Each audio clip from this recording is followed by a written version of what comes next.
Hello everyone, एक बार फिर से स्वागत है आप सभी का ऑनलाइन स्टडी जोन में। आज हम इस वीडियो में देखेंगे साइंस सीरीज जो हमारा चल रहा है एनसीईआरटी का चैप्टर नंबर 8 यानी कि बल और गति के नियम के बारे में एमसीक्यू हम देखने वाले हैं इस वीडियो में। तो वीडियो के साथ एंड तक बने रहिएगा, जैसे कि हमने प्रीवियस 7 चैप्टर तक कंप्लीट कराया आप लोगों को, और उसमें सभी इंपॉर्टेंट एमसीक्यू जो कि स्टेटमेंट वाइज मैंने आपको कराया। तो अगर आपको इस तरह का सारा सीरीज देखना है तो आप हमारे साथ जुड़े रहिए। तो चलिए फिर स्टार्ट करते हैं, और हम जहाँ जहाँ रेफरेंस की ज़रूरत होगी वो मैं आपके सामने रखूँगा। तो स्टार्ट करते हैं सबसे पहले प्रश्न से। पहला प्रश्न ये कह रहा है कि किसी वस्तु की गति की अवस्था में परिवर्तन लाने, जैसे गति को तेज या फिर धीमी करने अथवा उसकी गति की दिशा बदलने के लिए उत्तरदायी कारक क्या होता है। तो यहाँ पे कह सकते हैं अकॉर्डिंग टू ऑप्शन हम बी को टिक करेंगे, असंतुलित बल। अब ध्यान से समझना, यहाँ पर यह है कि असंतुलित बल जो है वो किसी भी पिंड की गति की अवस्था या फिर वेग के परिमाण को बदल सकता है, जबकि संतुलित बल केवल वस्तु की आकृति बदल सकते हैं लेकिन वे गति की अवस्था में परिवर्तन नहीं करते। तो इस वजह से यहाँ पर असंतुलित बल होगा, ध्यान रखिएगा। राइट, तो यहाँ पे ऑप्शन हम बी को टिक करेंगे। नेक्स्ट सवाल क्या आता है, देखिए सेकंड प्रश्न ये बनता है कि गुणात्मक रूप से किसी वस्तु के विरामावस्था में रहने या फिर समान वेग से सरल रेखा में गतिशील रहने की स्वाभाविक प्रकृति को क्या कहा जाता है। तो यहाँ पर कहने का मतलब है कि सभी वस्तुएं अपनी गति की अवस्था में परिवर्तन का विरोध करती हैं, और इसी गुणात्मक प्रवृत्ति को जड़त्व कहा जाता है, इनर्शिया कहा जाता है। ठीक है, तो यहाँ पर हम ऑप्शन डी को टिक करेंगे। ऑप्शन डी बिल्कुल सही आंसर बनेगा। फिर आता है क्वेश्चन नंबर थर्ड, संवेग नामक राशि जिसे आइजक न्यूटन ने प्रस्तुत किया था के संदर्भ में इसका सही एसआई मात्रक क्या है। तो संवेग जो है P बराबर होता है mv, मास गुनी वेलोसिटी। मास मतलब केजी और वेलोसिटी मतलब मीटर प्रति सेकेंड। तो यहाँ से आप आराम से देख सकते हो केजी मीटर पर second, correct answer option B देखने को मिलेगा। ठीक है, बी यहाँ पर हमारा सही हो जाता है। अगले सवाल पे आते हैं। नेक्स्ट प्रश्न कह रहा है कि एक खुरदरे फर्श पर रखे भारी बक्से को जब कुछ बच्चे कम बल से ढकेलते हैं तो वह नहीं खिसकता है, इसका मुख्य वैज्ञानिक कारण क्या होगा। तो इसका सिंपल सा कारण ये होता है, हम जानते हैं कि बच्चों द्वारा लगाया गया बल संपर्क सतहों के बीच उत्पन्न घर्षण बल द्वारा जो कि संतुलित होना ये होता है। मतलब जो यहाँ पर कम बल लगाया जाता है इस वजह से ऐसा होता है कि मतलब दोनों संतुलित हो जाता है। घर्षण बल मतलब जब बच्चे को जब बक्से को कम बल से ढकेला जाता है तो संपर्क सतहों यानी बक्से के नीचे की सतह तथा फर्श की खुरदरी सतह के बीच उत्पन्न घर्षण बल धकेलने वाले बल के विपरीत कार्य करके उसे पूरी तरह से संतुलित कर देता है, जिससे बक्सा नहीं खिसकता। और यही अगर ज़्यादा बल लगाए जाएंगे तो घर्षण से ज़्यादा होने की वजह से फिर वो आराम से खिसक जाएगा। तो कुल मिलाकर यहाँ पर ऑप्शन बी हो जाता है। जब आप आराम से बुक को पढ़ोगे तो सारी चीज़ें मैंने हाईलाइट भी करके रखा है, आपको देखने को मिलेगा। जैसे बक्सा वाला जो पॉइंट है वो यहाँ पर आपको देखने को मिल जाएगा। ठीक है, तो ये सारी चीज़ें कुल मिलाकर के बुक में देखने को मिलता है। घर्षण बल ढकेलने की विपरीत दिशा में काम करता है, ये पॉइंट याद रखेंगे, आप सभी को पता भी होगा, सिंपल सा चीज़ है। अच्छा, फिर आता है नेक्स्ट प्रश्न कि किसी 1 केजी द्रव्यमान वाली वस्तु 1 मीटर प्रति सेकेंड स्क्वायर का त्वरण उत्पन्न करती है तो आवश्यक बल की मात्रा को किस रूप में परिभाषित किया जा सकता है। यानी यहाँ पर हमारा F बराबर होता है ma। ठीक है, ma होता है हम जानते हैं, तो क्लियर लिखा गया है कि जो m है वो 1 है और ये भी आपका त्वरण भी 1 है, तो कुल मिलाकर 1 न्यूटन का काम करेगा। तो करेक्ट आंसर क्या निकल के आएगा, ऑप्शन ए, 1 इकाई बल का काम होगा, ऑप्शन ए। राइट, आगे बढ़े। नेक्स्ट सवाल देखिए, सिंपल सा प्रश्न था। अगला सवाल, अच्छा यहाँ से 2 चीज़ें ध्यान रखना है कि बल की जो परिभाषा है वो हमें मिलता है, परिभाषा जो है वो मिलता है प्रथम नियम से। ठीक है, फर्स्ट लॉ से। राइट, अच्छा जो सूत्र मिलता है वो हमें मिलता है सेकेंड लॉ से। तो ये कई बार सवाल पूछा जाता है, तो दोनों में याद रखिएगा। और ये हम बात किसकी कर रहे हैं, तो बल की परिभाषा मिलता है गति के प्रथम नियम से, बल का सूत्र मिलता है दूसरे नियम से। गति के पहले नियम को जड़त्व का नियम भी कहा जाता है। ठीक है, जड़त्व का नियम भी कहा जाता है, गैलीलियो के नियम से भी इसको जानते हैं। आगे बढ़ते हैं, अगला सवाल देखिए। नेक्स्ट प्रश्न ये बनता है कि न्यूटन के गति के प्रथम नियम और जड़त्व के सिद्धांतों के संदर्भ में निम्नलिखित कथनों पर विचार कीजिए। तो पहला पॉइंट यहाँ पर क्या बनेगा, देखिए, पहला पॉइंट कह रहा है कि मोटर गाड़ी में अचानक ब्रेक लगाने पर हमारा शरीर जड़त्व के कारण गतिज अवस्था में बने रहने की प्रवृत्ति रखता है। ये पॉइंट तो एक तरह से हम कह सकते हैं बिल्कुल सही है, क्योंकि गाड़ी के रुकने पर हमारा सीट गाड़ी के साथ विरामावस्था में आ जाती है, परंतु हमारा शरीर का ऊपरी जो हिस्सा है जड़त्व के कारण आगे की ओर गतिमान रहता है। तो ये पॉइंट एक तरह से बिल्कुल सही होगा। सेकेंड पॉइंट की बात करें तो किसी पेड़ की शाखा को तीव्रता से हिलाने पर कुछ पत्तियां झड़ जाती है, क्योंकि पत्तियां अपनी विरामावस्था को बनाए रखना चाहती है।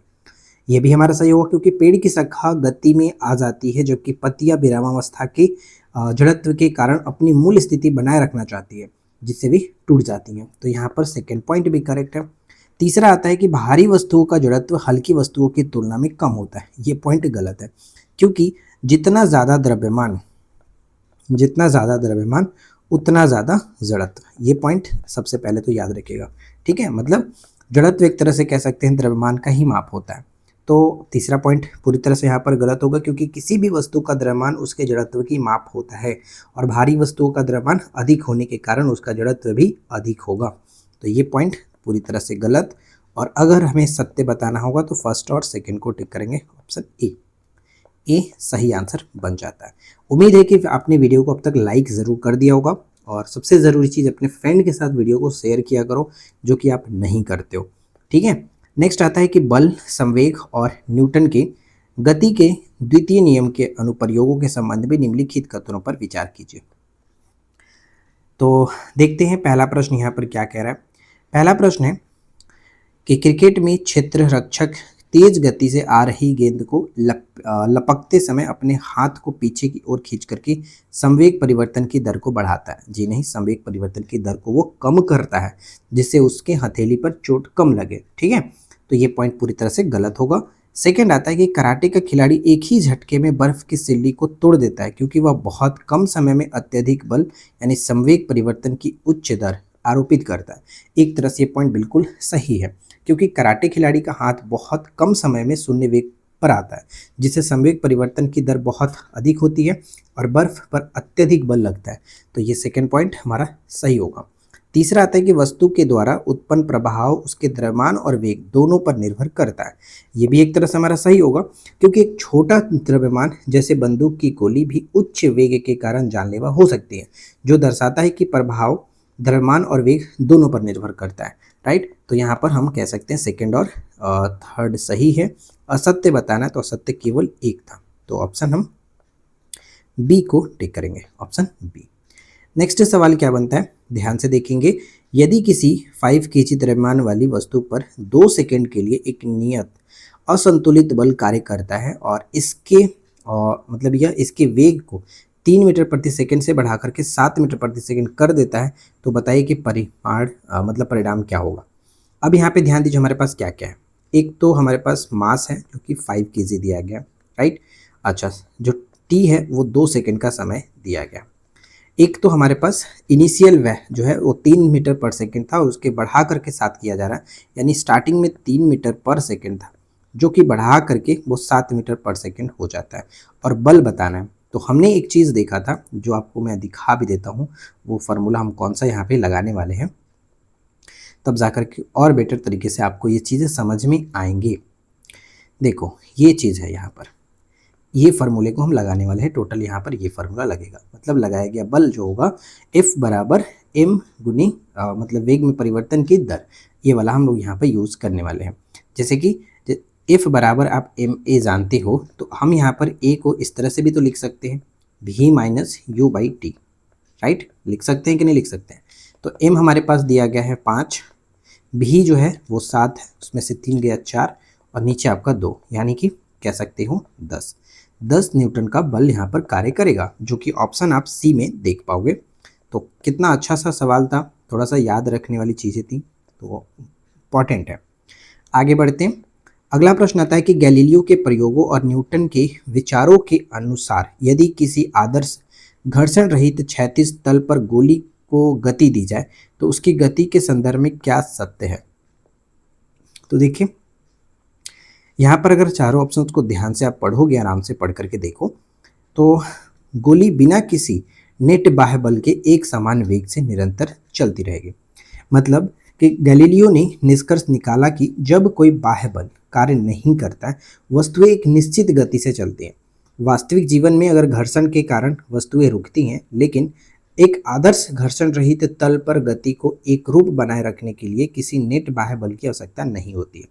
अब वो अलग बात है कि ऐसा कुछ नहीं है कि जो कि एक घर्षण रहित जो सतह भी हो और घर्षण रहित कोई मतलब गति भी हम लोग करा सके, लेकिन ऐसा अगर किया जाए तो वो हम कह सकते हैं कि किसी चीज़ को अगर हम घर्षण रहित तल पर गति कराएं, एक रूप से बनाए रखें, तो किसी बाह्य बल की आवश्यकता फिर उस पर नहीं पड़ेगी, मतलब वो स्वतः चलता रहेगा। तो कुल मिलाकर यहाँ पर हम बी को टिक करेंगे। उम्मीद है आपको समझ में आया होगा। अगला सवाल, नेक्स्ट प्रश्न बनता है कि निम्नलिखित में से किस युग्म में दूसरी वस्तु का जड़त्व पहली वस्तु के जड़त्व से अधिक होगा। ठीक है, अब यहाँ पे ध्यान दीजिएगा।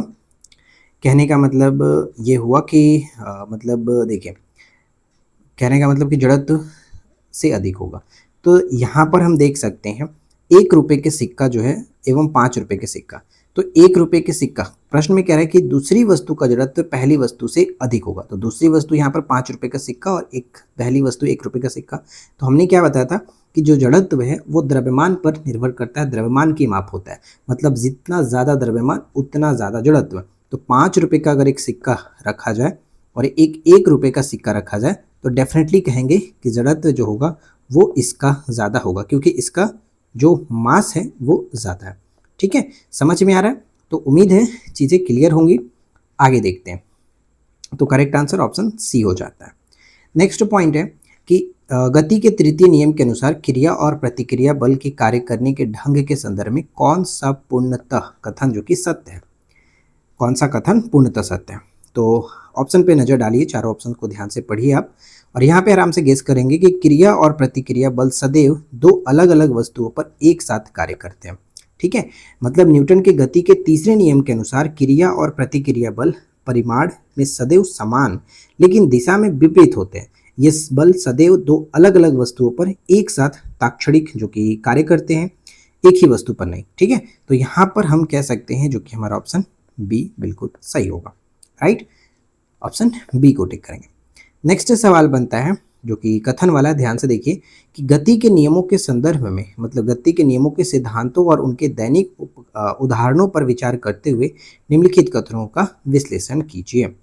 पहला कि जब कोई मोटर बस अचानक चल पड़ती है तो उसमें खड़े यात्री पीछे की ओर झुक जाते हैं, क्योंकि पैर बस के फर्श के साथ गति में आ जाता है, परंतु ऊपरी भाग विरामावस्था के जड़त्व के कारण इस गति का विरोध करता है। तो एक तरह से हम कहेंगे कि पहला पॉइंट में तो कोई दिक्कत है नहीं, बिल्कुल सही भी है, ये पॉइंट याद भी रखना है क्योंकि डायरेक्ट प्रश्न पूछा जाता है इस तरह के।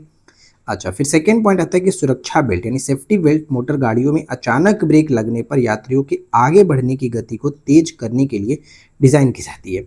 अब तेज करने के लिए डिज़ाइन की जाती है कि रोकने के लिए, तो आपको पता ही है, जब आगे कार कोई चला रहा होगा तो उसका सेफ्टी बेल्ट लगाया जाता है कि आप प्लीज़ सेफ्टी बेल्ट लगा लो। क्यों?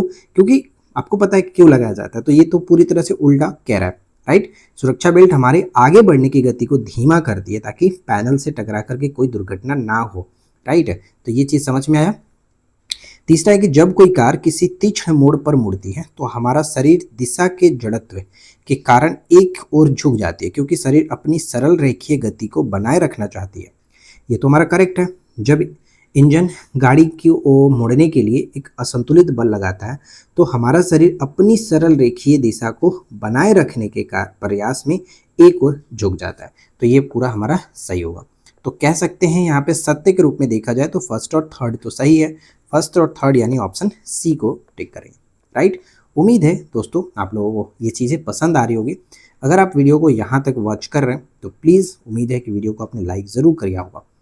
नेक्स्ट सवाल कह रहा है कि न्यूटन के गति के द्वितीय नियम के गणितीय निरूपण और गणनाओं के संदर्भ में कथनों पर विचार कीजिए। पहला पॉइंट क्या कह रहा है, ध्यान से देखिएगा। पहला पॉइंट है कि किसी वस्तु के संवेग में परिवर्तन की दर उस पर आरोपित असंतुलित बल के व्युत्क्रमानुपाती होता है। ये गलत होगा क्योंकि संवेग में परिवर्तन की दर आरोपित असंतुलित बल के समानुपातिक होती है, ना कि व्युत्क्रमानुपाती। ये पॉइंट हमारा गलत है।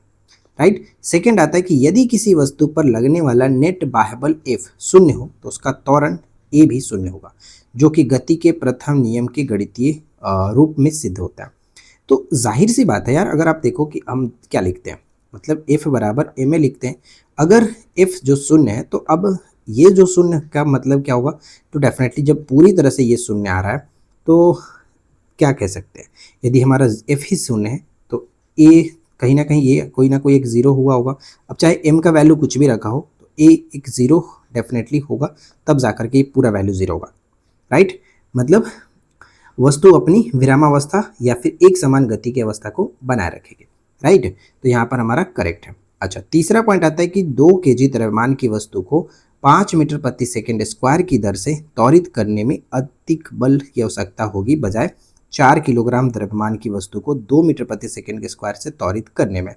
अब देखो यहाँ पर अगर हम थोड़ा सा समझने की कोशिश करें, क्या कह रहा है, अभी दोनों में बल की बात करें तो क्या होगा, F बराबर अगर यहाँ पे निकालोगे तो ma, यानी ये आपका 10 न्यूटन का बल, और यहाँ पर क्या होगा 4 kg है, और ये जो होगा 2 यानी 8 kg, तो 8 न्यूटन का बल। तो अब ये तो क्लियरली बोल भी रहा है खुद कि 2 kg द्रव्यमान की वस्तु को और 5 मीटर प्रति सेकंड स्क्वायर दर से त्वरित करने में अधिक बल की आवश्यकता होगी।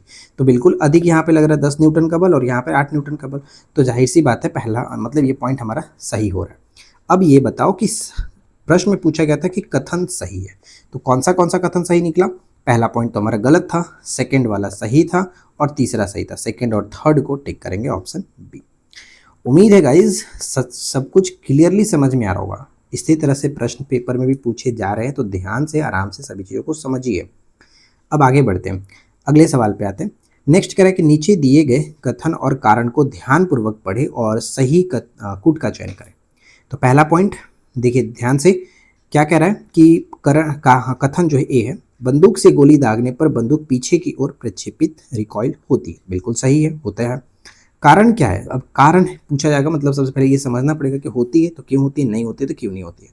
तो कारण देखते हैं क्या कह रहा है। गोली पर बंदूक द्वारा लगाया गया आगे की ओर का बल जो है, बंदूक पर गोली द्वारा लगाया गया पीछे की ओर के बल का परिमाण बराबर और दिशा में विपरीत होता है।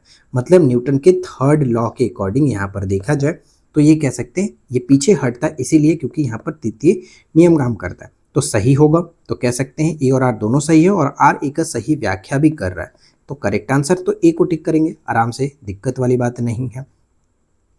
अब अगला सवाल है, एक लंबी मेज पर सीधी रेखा में जा रही 20 kg द्रव्यमान वाली एक गेंद का वेग समय के साथ 20 सेंटीमीटर प्रति सेकंड से घट करके 10 सेकंड में शून्य हो जाता है, तो मेज द्वारा गेंद पर लगाया गया घर्षण बल कितना होगा। अब यहाँ पे ध्यान से समझने वाली बात है, तो सबसे पहले आप सभी मात्रा को ध्यान से समझिए। यहाँ पर देखिए जो हमारा m दिया गया है वो 20 ग्राम दिया गया है, लेकिन हम केजी में इसको बदलेंगे तो केजी में कितना हो जाएगा 0.2 kg, ठीक है, ये हो जाएगा। अच्छा, फिर उसके बाद आगे की तरफ बढ़े तो हमारा इनिशियल वैल्यू जो होगा, मतलब इनिशियल जो हमारा स्पीड है वो कितना है 20 मीटर प्रति सेकेंड था, 20 मीटर में नहीं 20 सेंटीमीटर प्रति सेकेंड था, सॉरी 20 सेंटीमीटर प्रति सेकेंड था। तो इसे मीटर में बदलने के लिए 0.2 मीटर पर सेकेंड ये हो जाएगा, राइट। अच्छा, अब इसके बाद अगर हम वेलोसिटी अगर आगे देखें मतलब अंतिम, तो यह क्या कह रहा है कि शून्य हो जाती है, मतलब 10 सेकेंड में शून्य हो जाती है, तो अंतिम वेग जो है वो 0 मीटर प्रति सेकेंड हो गया। क्लियर। अब यहाँ पे ध्यान से समझिएगा, अब हमें निकालना क्या है घर्षण बल, यानी एक तरह से जो विपरीत में बल लगेगा F लगेगा, ma लगेगा, राइट। तो m का वैल्यू तो हमारे पास यहाँ पर 0.02 हो गया। a निकालना है तो a के लिए आपको पता है v minus U by T हो जाता है, तो v यहाँ पर हमारे पास 0 है और उसके बाद u हो जाएगा 0.2 और t तो हमारे पास कितना है 10 सेकेंड का समय दिया गया, ठीक है। तो 10 मैं यहाँ पे रखता हूँ, तो ये टोटल वैल्यू निकल के आएगा कितना माइनस में 0.02 मीटर, राइट। तो यहाँ पर 0.02 मीटर आप लिख सकते हो। अब इसे कैलकुलेट करेंगे तो माइनस में आएगा 0.0004 जो कि न्यूटन। अब ये ऋणात्मक है तो आप आराम से देखो कि ऑप्शन में क्या मिल रहा है। ऑप्शन में ए हमारा सही आंसर बनेगा, राइट। यानी ऋणात्मक चिन्ह गति की विपरीत दिशा में लगने वाले घर्षण बल को दर्शाता है, राइट। तो ये ध्यान में रखेंगे, विपरीत दिशा में लग रहा है इसलिए माइनस में है। अच्छा, अब अगला सवाल है कि यदि कोई वस्तु एक निश्चित प्रारंभिक वेग u से चल रही हो और उस पर कोई नेट बाह्य असंतुलित बल कार्य नहीं कर रहा है, तो गति के द्वितीय नियम के अनुसार समय के पश्चात उसका अंतिम वेग भी क्या होगा। तो सिंपल सा यहाँ पर हम कह सकते हैं जो अंतिम वेग मतलब कि समीकरण F बराबर क्या होता है v minus U by T, ये होता है। यदि बाह्य बल F अगर हम जीरो रख देते हैं तो यहाँ पे हम क्या कहेंगे कि m into V minus U by T, right. तो यहाँ पे 0 इंटू वी माइनस यू हो जाएगा।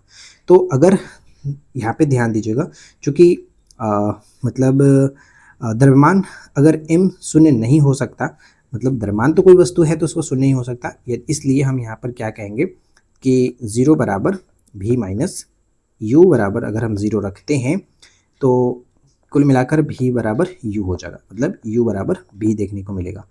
मतलब कहने का मतलब ये होगा कि यह दर्शाता है कि वस्तु समान वेग से चलती रहेगी, राइट। मतलब दोनों बराबर होगा, ना तो स्टार्टिंग में जो वेग है वही आपका अंतिम वेग होगा, समान वेग से चलती रहेगी। तो कुल मिलाकर ऑप्शन बी को टिक करेंगे। समझ में आ रहा है। मैंने यहाँ पर जो m है वो इसलिए 0 नहीं किया क्योंकि वस्तु ऐसा तो कुछ ना उसका तो मास होगा ही होगा, ऐसा तो नहीं कह सकते उसका मास एकदम 0 है, राइट। कोई वस्तु है तो उसका मास तो होगा ही, इसलिए हमने यहाँ पर कुछ नेगलेक्ट मान करके ये माना कि जो भी है v माइनस यू बराबर 0 है, एक मान करके रख सकते हैं। अगला सवाल देखिए, ये बस मानने की चीज़ें थी जो कि आपको समझना है कॉन्सेप्ट के थ्रू। अगला सवाल, न्यूटन के गति के नियमों के इतिहास और विकास के संदर्भ में यह विचार कि किसी वस्तु की विराम की अवस्था ही उसकी स्वाभाविक अवस्था है, किस वैज्ञानिक ने पूर्णतः भिन्न संकल्पना प्रस्तुत करने तक सर्वमान्य थी। तो यहाँ पर हम देखेंगे जैसे कि गैलीलियो और सर आइजक न्यूटन, मतलब प्राचीन काल से यह माना जाता था कि जो विरामावस्था ही किसी वस्तु की स्वाभाविक अवस्था है। यह पुरानी मान्यता तब तक बनी रही जब तक कि गैलीलियो और न्यूटन ने वस्तुओं की गति के बारे में एक पूर्णतः भिन्न और आधुनिक संकल्पना प्रस्तुत नहीं की थी। तो राइट आंसर यहाँ पर सी हो जाता है। अगला सवाल है कि गति के नियमों के विभिन्न सिद्धांतों और अवधारणाओं के संदर्भ में निम्नलिखित कथनों पर विचार कीजिए। तो पहला पॉइंट कह रहा है कि किसी भी पिंड पर लगने वाला संतुलित बल हमेशा उसमें त्वरण उत्पन्न करता है। तो ध्यान दीजिएगा, यहाँ पे कह सकते हैं कि संतुलित बल पिंड की गति की अवस्था को परिवर्तित नहीं करता है, न ही त्वरण उत्पन्न करता है। तो त्वरण के लिए हमेशा असंतुलित जो कि बल होना चाहिए, तो ये पॉइंट गलत है, राइट। सेकंड आता है कि व्यवहारिक परिस्थितियों में शून्य असंतुलित बाह्य बल प्राप्त करना अत्यंत कठिन है क्योंकि गति की विपरीत दिशा में घर्षण बल सदैव कार्य करता है। ये पॉइंट सही होगा क्योंकि व्यवहार में अगर देखा जाए तो घर्षण बल की उपस्थिति के कारण पूर्णतः शून्य असंतुलित बल ही मतलब बल की स्थिति प्राप्त करना कठिन होता है, जिससे हम यहाँ पर ये कह सकते हैं कि गतिशील वस्तुएं कुछ दूरी चल करके रुक जाती हैं। तो ये पॉइंट तो हमारा सही है, इसमें कोई दिक्कत नहीं। तीसरा आता है कि कैरम की गोटियों की ढेरी पर जब स्ट्राइकर से तीव्र क्षैतिज झटका दिया जाता है तो विरामावस्था के जड़त्व के कारण केवल सबसे नीचे वाली जो गोटी है वही बाहर निकलती है। ये पॉइंट बिल्कुल सही है, हमने तो ऐसा कई बार करके भी देखा है। बचपन में हम जब कैरम खेलते थे आपको ये सारी चीज़ें पता थी, मतलब उसका लॉजिक तो नहीं पता था, मतलब आप उस देखे हैं, उसका प्रैक्टिकल आप कर चुके हैं। तो कुल मिलाकर यहाँ पर देख सकते हैं सेकंड और थर्ड सही है, सत्य ही बताना है तो सेकंड और थर्ड को टिक करेंगे, ऑप्शन बी। उम्मीद है समझ में आया होगा। नेक्स्ट सवाल बनता है कि संवेग बल और समय अंतराल के पारस्परिक संबंधों के संदर्भ में निम्नलिखित कथनों पर विचार कीजिए। पहला पॉइंट यहाँ पर क्या देखने को मिलेगा कि किसी कार की खराब बैटरी को स्टार्ट करने के लिए केवल बल का परिमाण ही महत्वपूर्ण नहीं है बल्कि वह समय भी महत्वपूर्ण है जितने समय तक बल लगाया जाता है। लगातार धक्का देने से कार के संवेग में क्रमिक परिवर्तन होता है और वह आवश्यक वेग प्राप्त कर लेती है। तो एक तरह से कह सकते हैं पहला पॉइंट सही होगा।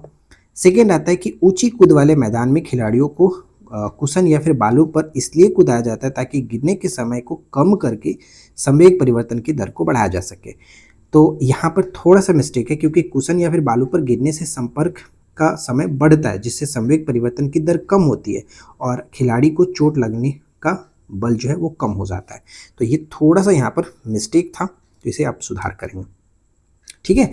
अच्छा, संवेग परिवर्तन की दर को बढ़ाया नहीं, संवेग परिवर्तन की दर को कम होता है। अच्छा, फिर आता है तीसरा पॉइंट कि संवेग एक ऐसी राशि है जिसमें परिमाण और दिशा दोनों होते हैं और इसकी दिशा वही होती है जो वस्तु के वेग की होती है। ये पॉइंट हमारा सही है क्योंकि संवेग एक सदिश राशि है और इसकी दिशा मतलब दिशा वेग की दिशा के अनुदिश होता है, तो ये हमारा तीसरा सही है। अब बताना क्या है, सत्य के रूप में 1 और 3 यहाँ पर सही होगा, फर्स्ट और थर्ड ऑप्शन सी में है, राइट, फर्स्ट और थर्ड ऑप्शन सी। नेक्स्ट प्रश्न देखिए, सूची 1 यानी भौतिक परिघटना सिद्धांत को सूची 2 वैज्ञानिक नियम और मात्रक के साथ सुमेलित करना है और नीचे दिए गए कोड का सही चयन करना है। तो सूची 1 में देखिए दिया गया, सूची 2 में दिया गया। जड़त्व की गुणात्मक संकल्पना की अगर हम बात करें तो ये आपका जड़त्व की गुणात्मक संकल्पना कह सकते हैं गैलीलियो और न्यूटन का प्रथम नियम के साथ होगा, यानी ए का 2 के साथ मिलना चाहिए, ए का 2 के साथ, यहाँ पर है, यहाँ पर है। चलो आगे देखते हैं।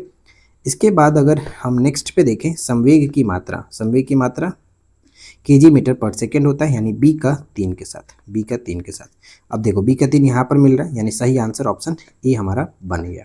इसमें तो कोई दिक्कत नहीं है, आराम से बन गया। चलिए आगे बढ़ते। देखिए इसके बाद हमारा नेक्स्ट जो सवाल आता है वो कह रहा है कि न्यूटन के गति के तीसरे नियम के अनुसार जब एक बंदूक की गोली छोड़ी जाती है तो बंदूक और गोली के त्वरण के संदर्भ में कौन सा कथन सही है। तो चलिए मैं आपको बुक पर ले चलता हूँ और वहाँ पे हम देखते हैं कि ये जो पॉइंट है वो एक्चुअली में क्या कह रहा है। तो ध्यान से समझेंगे। देखिए बंदूक की गोली के बारे में बात की जा रही है, तो यहाँ पे आराम से समझिए। पॉइंट लिखा गया है कि बंदूक से गोली छोड़ने की अवस्था में बंदूक द्वारा गोली पर आगे की ओर एक बल निरूपित किया जाता है, ठीक है। गोली भी बंदूक पर एक समान परंतु विपरीत दिशा में बल लगाती है, इससे बंदूक पीछे की ओर प्रक्षेपित होती है। चूंकि बंदूक का द्रव्यमान गोली के द्रव्यमान से बहुत अधिक होता है, इसलिए बंदूक का त्वरण गोली के त्वरण से काफ़ी कम होता है। तो यहाँ पे अगर हम ऑप्शन पे नज़र डालेंगे तो क्लियरली आप देख पाएंगे कि बंदूक का त्वरण गोली के त्वरण से बहुत कम होता है। तो राइट आंसर क्या हो जाएगा, ऑप्शन सी। तो जब तक आप इस बुक को अच्छे तरीके से लाइन बाय लाइन नहीं पढ़ेंगे तब तक आपको क्लियर नहीं हो पाएगा, राइट। तो जो मैं आपको पढ़ा रहा हूँ तो फिर आप अच्छे से इसको देखो। चलिए आगे देखते हैं। नेक्स्ट कह रहा है कि किसी ताश के पत्ते को उंगली से तीव्र क्षैतिज झटका देने पर उस पर रखा 5 रुपए का गिलास, मतलब 5 रुपए का सिक्का गिलास में गिर जाता है। यह परिघटना किस वैज्ञानिक नियम को दर्शाता है। आप आराम से इसको बुक में भी देख सकते हो। ये चीज़ें जो कि मैंने हाईलाइट किया हुआ था वो मैं आपको दिखा देता हूँ। देखो यहाँ पर हाईलाइट मैंने किया हुआ है, क्लियरली लिखा गया है कि कांच में एक गिलास, मतलब कांच के एक खाली गिलास के ऊपर एक कड़े ताश का पत्ता रखें और ये पूरा क्रियाकलाप करने के बाद फाइनली यहाँ पर लिखा गया, देखो कि आप पाएंगे कि ताश मतलब पत्ता आगे खिसक जाता है तथा सिक्का अपने जड़त्व के कारण नीचे की ओर गिलास में गिर जाता है। ऐसा इसलिए होता है क्योंकि पत्ते के हटने के बाद भी सिक्का अपनी विरामावस्था बनाए रखना चाहता है, राइट।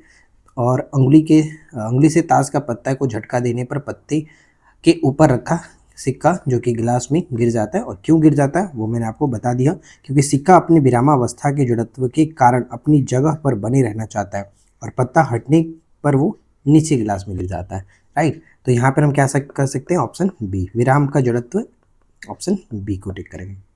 नेक्स्ट सवाल देखिए, अगला है कि 108 किलोमीटर प्रति घंटे की गति से चल रही एक कार ब्रेक लगाने के बाद रुकने में 4 सेकंड का समय लेती है। यदि यात्रियों सहित कार का कुल द्रव्यमान 1000 kg है तो ब्रेक द्वारा लगाया गया बल कितना होगा। मतलब ब्रेक द्वारा जो बल, यानी कहने का मतलब कि विपरीत दिशा में बल लगेगा, तो ये तो ऑप्शन आपका वैसे भी कट जाएगा, विपरीत दिशा में लगेगा तो नेगेटिव में ही लगेगा। तो चलो इसको हम कैलकुलेट करके निकालने की कोशिश करते हैं।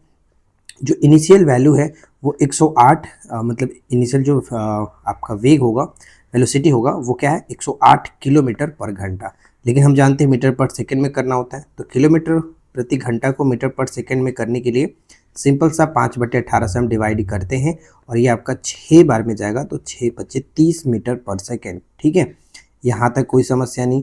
इसके बाद आगे देखेंगे अंतिम वेग क्या होगा, रुकती है, मतलब रुक जाएगा, जब ब्रेक लगाएंगे तो रुक ही जाएगा, तो 0 मीटर प्रति सेकेंड हो गया। टाइम कितना दिया गया, 4 सेकेंड का समय लगता है, ये भी क्लियर है। अब यहाँ पे हमें एक चीज़ देखना होगा, जब हम विपरीत दिशा में बल निकाल रहे हैं तो F बराबर m है, त्वरण निकालना पड़ेगा। तो त्वरण निकालने के लिए आराम से आप निकाल सकते हो v माइनस u/t से, राइट।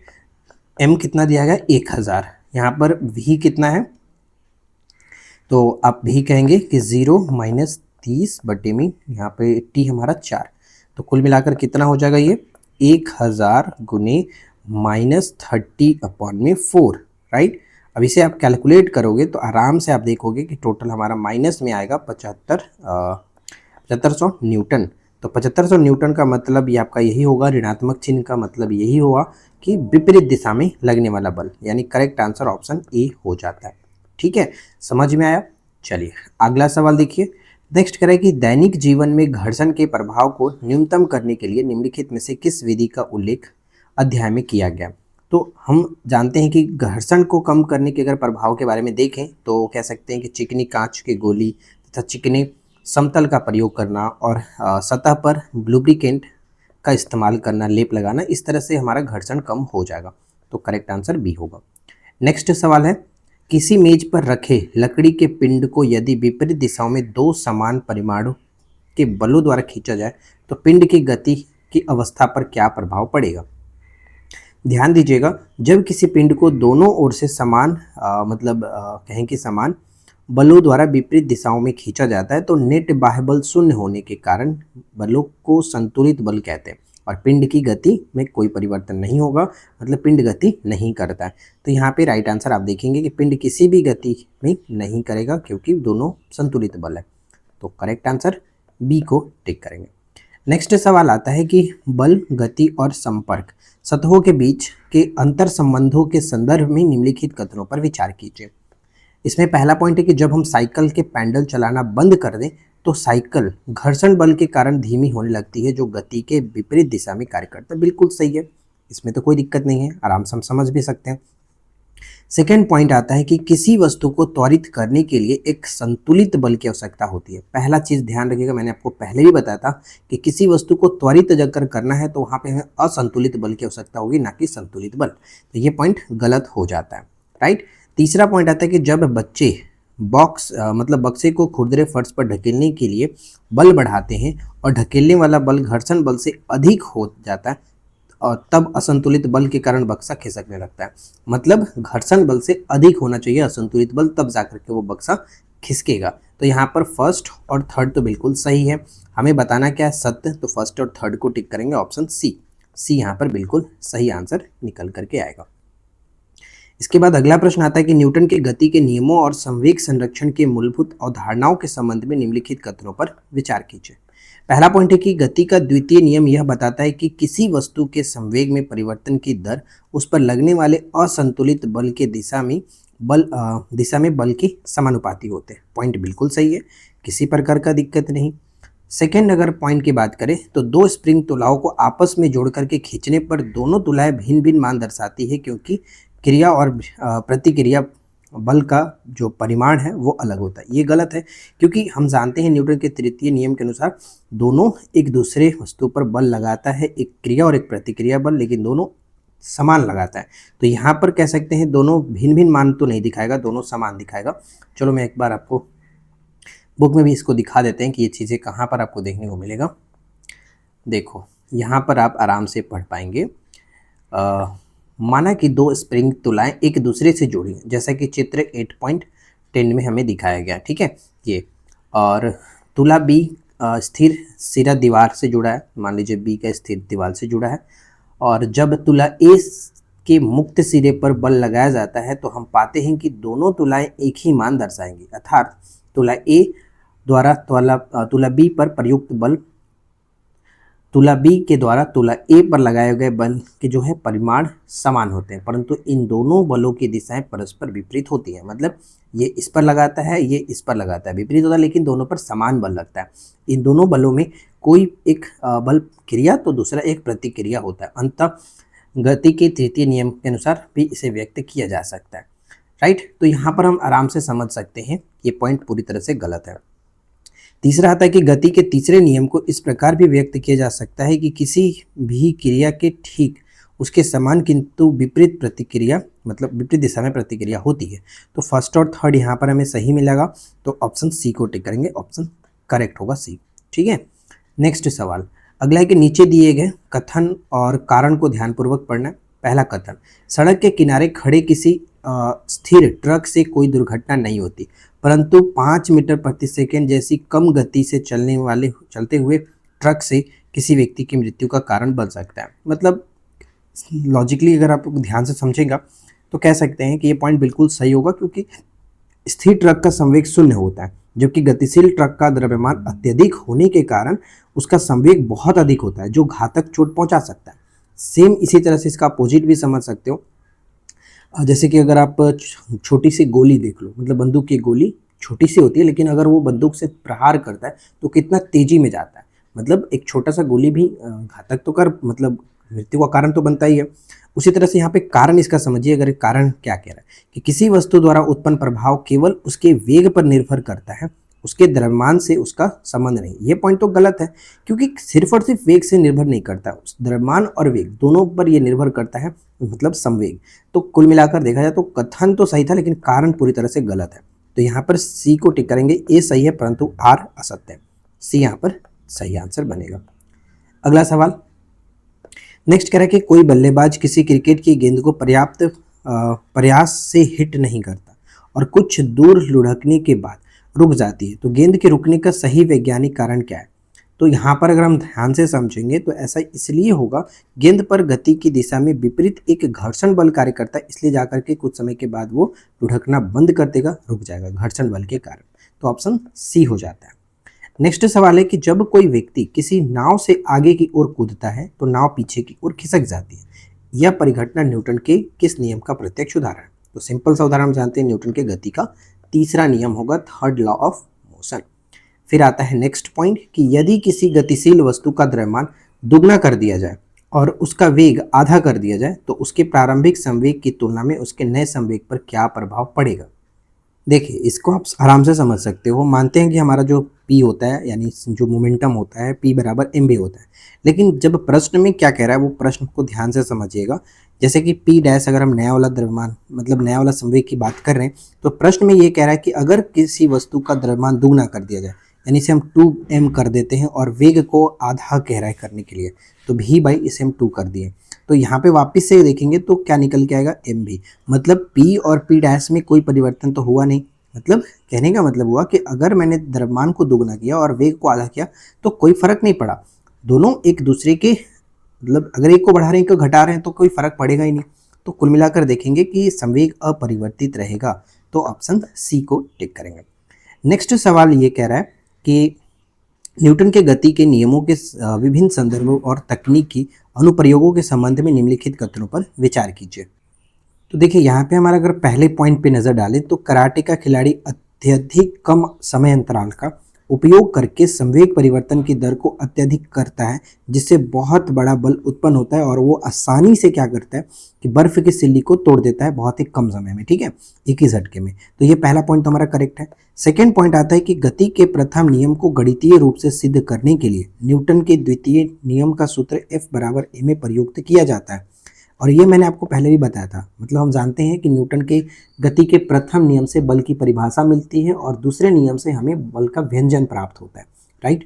अच्छा, अब यहाँ पर ये चीज़ हमने पहले भी डिस्कस किया था कि अगर बल शून्य होने पर अंतिम वेग प्रारंभिक वेग के बराबर हो जाता है, मैंने आपको पीछे बताया भी था, राइट। तो ये हमारा चीज़ें बिल्कुल सही है।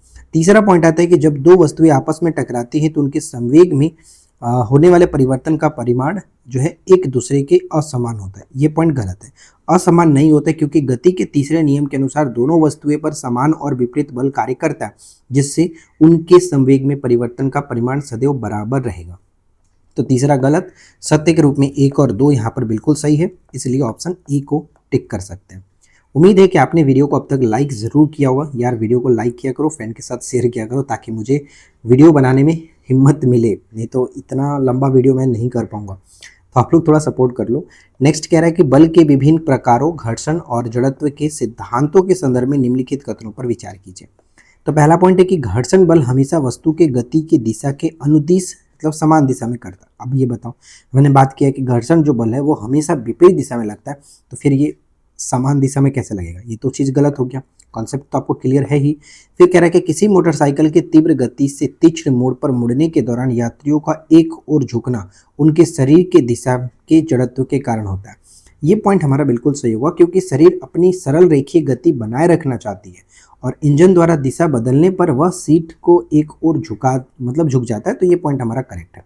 तीसरा आता है कि प्लेट में कप को रखने के लिए बना खांचा अचानक झटका लगने की दशा में कप को गिरने से रोकता है, जो कि जड़त्व के प्रभाव को कम करने का एक व्यवहारिक उपाय माना जाता है। ये पॉइंट सही है, क्योंकि अचानक झटका लगने पर प्लेट का खांचा कप को विरामावस्था में जड़त्व के कारण गिरने से सुरक्षित रखता है। तो ये हमारा सेकंड और थर्ड सही होगा। सेकंड और थर्ड ऑप्शन बी बिल्कुल सही आंसर बन जाता है। ठीक है, अगला सवाल नेक्स्ट कह रहा है कि नीचे दिए गए कथन और कारण को ध्यानपूर्वक पढ़ें और सही कूट का चयन करें। तो चलिए देखते हैं।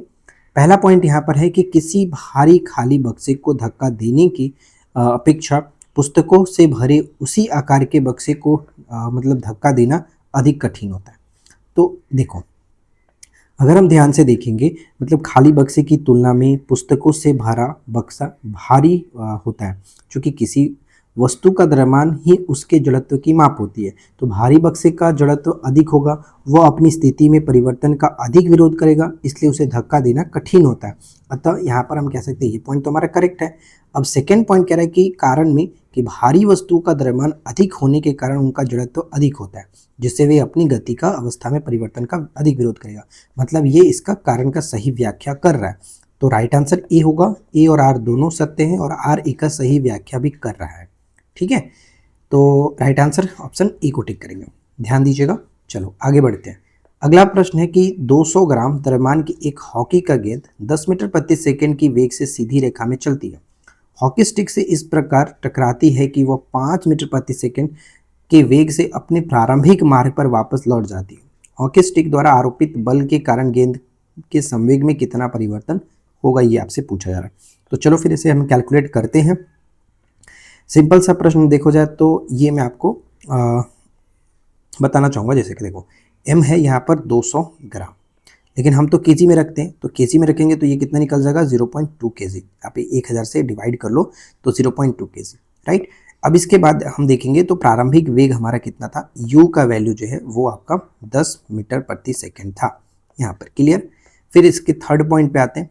तीसरा पॉइंट कह रहा है कि सीधे चलती हॉकी स्टिक से इस प्रकार टकराती है कि वो 5 मीटर प्रति सेकंड के वेग से अपने प्रारंभिक वापस लौट जाती है। मतलब क्या हो रहा है कि मतलब लौटते समय दिशा जो है विपरीत होने के कारण यहाँ पर अंतिम वेग को हम निगेटिव में रखेंगे, मतलब -5 मीटर पर सेकंड के वेग से वो पीछे की ओर लौटता है। अब संवेग में परिवर्तन हमें निकालना है, तो हम क्या जानते हैं, संवेग में परिवर्तन जो है सिंपल सा वो f बराबर हम एम ए रखते हैं और a का वैल्यू को हम v minus U by T, संवेग में परिवर्तन की दर, राइट।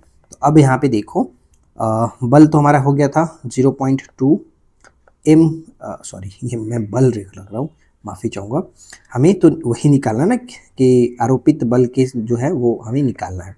तो ध्यान से देखिए, यहाँ पे हम कहेंगे कि 0.2 ये आपका m हो गया, v माइनस यू, तो v कितना था -5 और आपका u है माइनस, मतलब माइनस तो है, u 10 रखेंगे और नीचे हमारा t जो है कितना समय लगा है, तो यहाँ पे t नहीं दिया है, मतलब t का देने का मतलब नहीं है, इसलिए कि आप मान करके चलो कि प्रति सेकंड इस तरह से, तो हम एक इसको रख लेते हैं। ठीक है, तो आप आराम से इसे कैलकुलेट जब करेंगे तो टोटल माइनस आपका 15 और आराम से इसे देखेंगे तो देखने को मिलेगा हमें कुल मिलाकर के आपका -3 kg मीटर पर सेकेंड, ये आपका आ जाता है।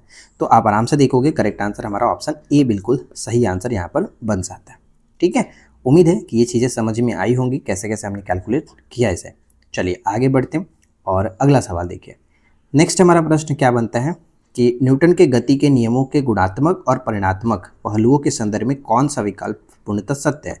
तो पहला पॉइंट यहाँ पर अगर हम देखें तो न्यूटन के गति के नियमों के अनुसार प्रथम नियम से हमें गुणात्मक परिभाषा मिलता है, मैंने आपको बताया था ऊपर में, और जो दूसरा नियम है, जबकि द्वितीय नियम से हमें बल के मापने के लिए विधि प्राप्त होती है, यानी व्यंजन प्राप्त होता है, F बराबर m में हमें फॉर्मूला निकलता है। तो यहाँ पर हमारा ऑप्शन बी सही हो जाता है। अगला सवाल है कि जब एक स्प्रिंग के दोनों सिरों को विपरीत दिशाओं में हाथों से खींच करके बल लगाया जाता है तो स्प्रिंग फैल जाती है। इस प्रक्रिया में प्रयुक्त बल किस प्रकार के बल कहलाए और इसका प्रभाव क्या है। तो यहाँ पर हम कहेंगे कि जब दोनों हाथों से स्प्रिंग को विपरीत दिशाओं में समान रूप से खींचा जाता है तो नेट बाह्य बल मतलब शून्य होने से संतुलित बल का एक तरह से उदाहरण कहेंगे। और संतुलित बल वस्तु की गति और गति की अवस्था नहीं बदलते, परंतु वे वस्तु का आकार या फिर आकृति बदल सकते हैं। तो यहाँ पे वस्तु के आकार और आकृति में परिवर्तन करता है, तो राइट आंसर ऑप्शन बी होगा। नेक्स्ट सवाल देखिए, अगला है कि गति के नियमों और संवेग के सिद्धांतों से जुड़े विभिन्न व्यवहारिक पहलुओं के संबंध में निम्नलिखित कथनों पर विचार कीजिए। तो इसमें पहला पॉइंट हमें देखने को मिलेगा, यदि किसी वस्तु पर लगने वाले असंतुलित बल को पूरी तरह से हटा लिया जाए तो वस्तु तुरंत विरामावस्था में आ जाएगी।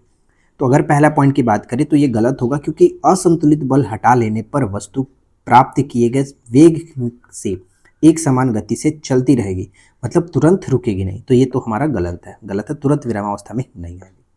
फिर है कि किसी बंदूक से तीव्र वेग से छोड़ी गई छोटे द्रव्यमान की गोली भी अत्यधिक संवेग के कारण किसी व्यक्ति की मृत्यु का कारण बन सकती है। तो ये पॉइंट बिल्कुल करेक्ट है, ठीक है। मतलब जो संवेग होता है द्रव्यमान और वेग दोनों का गुणनफल होता है एक तरह से। तीसरा आता है कि संवेग परिवर्तन की दर हमेशा लगाए गए बल की दिशा में होती है। यह पॉइंट तो हमारा करेक्ट है। संवेग परिवर्तन की दर असंतुलित बल की दिशा में ही कार्य करता है। तो यहाँ पे फर्स्ट तो गलत था, सेकंड और थर्ड सही है। सेकंड और थर्ड ऑप्शन बी। अगला सवाल देखिए, नेक्स्ट कह रहा है कि गति के नियमों के अंतर्गत बल और प्रतिक्रिया तंत्रों के संदर्भ में निम्नलिखित कथनों पर विचार कीजिए। इसमें पहला पॉइंट हमारा आता है कि क्रिया और प्रतिक्रिया बल परिमाण में हमेशा समान होते हैं, इसलिए वे एक दूसरे के प्रभाव को निरस्त करके शून्य त्वरण उत्पन्न करते हैं। ध्यान दीजिएगा, ये पॉइंट हमारा गलत होगा, क्योंकि क्रिया और प्रतिक्रिया बल सदैव दो अलग अलग वस्तुओं पर कार्य करते हैं, इसलिए वे एक दूसरे को निरस्त नहीं कर सकते हैं और त्वरण उत्पन्न कर सकते हैं। तो ये पॉइंट हमारा जो कि गलत है, ठीक है, गलत है। सेकंड आता है कि जब आप सड़क पर चलना प्रारंभ करते हैं तो आपके द्वारा सड़क पर पीछे की ओर लगाया गया पेशीय बल क्रिया है और सड़क द्वारा आपके ऊपर आगे की ओर लगाया गया जो है घर्षण वह प्रतिक्रिया है। तो त्वरण उत्पन्न करता है, जो त्वरण उत्पन्न करता है। तो ये पॉइंट बिल्कुल सही भी है, इसमें तो कोई दिक्कत है नहीं। थर्ड पॉइंट पे आते हैं कि एक भारी बक्से को खुरदरे फर्श पर ढकेलते समय यदि बक्सा नहीं खिसकता है तो इसका कारण यह है कि आरोपित बल को प्रतिक्रिया बल निरस्त कर दे रहा है। ये देखिए थोड़ा सा मिस्टेक होगा, क्योंकि बक्से के न खिसकने का कारण संपर्क सतहों के बीच उत्पन्न विपरीत दिशा का घर्षण बल है, जो धकेलने वाले बल को संतुलित करता है, न कि न्यूटन के प्रतिक्रिया बल। तो ये तीसरा पॉइंट गलत होगा। अब हमें बताना क्या था, हमें यहाँ पे बताना है कि प्रश्न में सत्य क्या है। तो सत्य केवल और केवल 2 था, इसलिए ऑप्शन ए हो जाएगा राइट आंसर। इस वीडियो का आखिरी प्रश्न ध्यान से देखिएगा, कह रहा है कि नीचे दिए गए कथन और कारण को ध्यानपूर्वक पढ़ रहा है। तो पहला कथन ए है कि किसी तीव्र गति से आ रही क्रिकेट की गेंद का कैच अचानक रुकने पर खिलाड़ी की हथेली में गंभीर चोट लग सकती है। बिल्कुल सही भी है। अब कारण देखते क्यों लग सकती है वो देखते हैं। कारण में है कि गेंद को अचानक रोकने से उसका वेग बहुत कम समय में शून्य हो जाता है, जिससे संवेग परिवर्तन की दर अत्यधिक हो जाती है और हथेली पर बहुत बड़ा बल आरोपित होता है। तो ये पॉइंट तो हमारा सही है। तो कहने का मतलब ये है कि कारण जो है वो बिल्कुल सही तरीके से बता रहा है। ए और आर दोनों सत्य है और आर ए का सही व्याख्या कर रहा है, इसलिए ऑप्शन ए बिल्कुल करेक्ट होगा। तो कुल मिलाकर आज के इस चैप्टर नंबर 8 में हमने अच्छे तरीके से सारी चीज़ों को देखा। उम्मीद है कि आप लोगों को आज का ये वीडियो पसंद आया होगा। पसंद आया है तो जाहिर सी बात है वीडियो को लाइक करिए, फ्रेंड के साथ शेयर करिए। चैनल पर पहली बार है सब्सक्राइब करके नोटिफिकेशन बेल आइकन को ऑल पे सेट कर लीजिए। और मिलते हैं हम लोग इसी प्रकार के नेक्स्ट वीडियो में नए टॉपिक के साथ। Thanks for watching, keep learning, have a good day.